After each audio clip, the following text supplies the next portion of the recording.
ଆମ ରାହୁଲ କିସ ହେଇଛି କି ସେ ଏମିତି ମୁହଁ ତୋଳ କରି କାହିଁକି ବସି ତାକୁ ପଚାରିବା ଚାଲନ୍ତୁ। ରାହୁଲ କିସ କଣ ହେଇଛି ତମର? ଆଳୁ ପରଟା ଖାଇବ? ମା ଏବେ ରାହୁଲ ପାଇଁ ଆଳୁ ପରଟା ତିଆରି କରିବ ବୋଲି ଧନିଆ ପତ୍ର ତୋଳୁଛି। ଦେଖନ୍ତୁ ଆମ ଧନିଆ ପତ୍ର ବଗିଚା। ମା ଏବେ ଧନିଆ ପତ୍ର ତୋଳି ସାରିଲେଣି।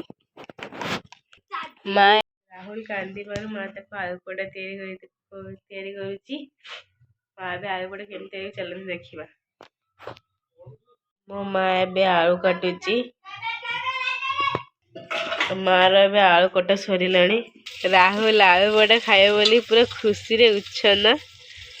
ମା ତାକୁ ଗାଳି ଦେଇ ପାଠ ପଢିତେ ବସିଛି। ସେଥିପାଇଁ ମା ତାକୁ ଆଳୁ ପରଟା କରିକି ଦଉଛି। ମୁଁ ରାତି ପଟେ ବସିଛି ରାତି ସତ ନା? ମା ଏବେ ଆଳୁକୁ ସିଝେଇଲେ। ଏବେ ଅଟା କାଢିଲେଣି। ସ୍ୱାଦ ଅନୁସାରେ ଲୁଣ ପକେଇଲେଣି। ଆମ ରାହୁଲ କଣ ପକଉଛି? ଖାଇବା ପାଇଁ ପୁରା ଉଚ୍ଛନ୍ନରେ କାମ ସହିତ ପାଠ। କି ମଜା ପାଠ। कहाँ से आते हैं? ପାଣି ଦେଇକି ତାକୁ ଗୋଳେଇ ଦେଲେ। ଅଟାକୁ ଗୋଳେଇ ଗୋଲ ଗୋଲ କରି ସାରିଲେଣି। ଆଳୁ ଆମର ସିଝା ହେଇ ଆସିଲାଣି। ଏବେ କଢେଇରେ ଶୁଖିଲା ଲଙ୍କା ପକେଇ ଭାଜୁଛନ୍ତି। ଏବେ ଲଙ୍କା ଭଜା ହେଇ ସାରିଛି। ସେ ଆଳୁରେ ସ୍ୱାଦ ଅନୁସାରେ ଲୁଣ ଦେଲେ। ଶୁଖିଲା ଲଙ୍କା ଭଜା ହେଇ ମା ଆଳୁ ପାଖକୁ କାଢିଦେଲେ।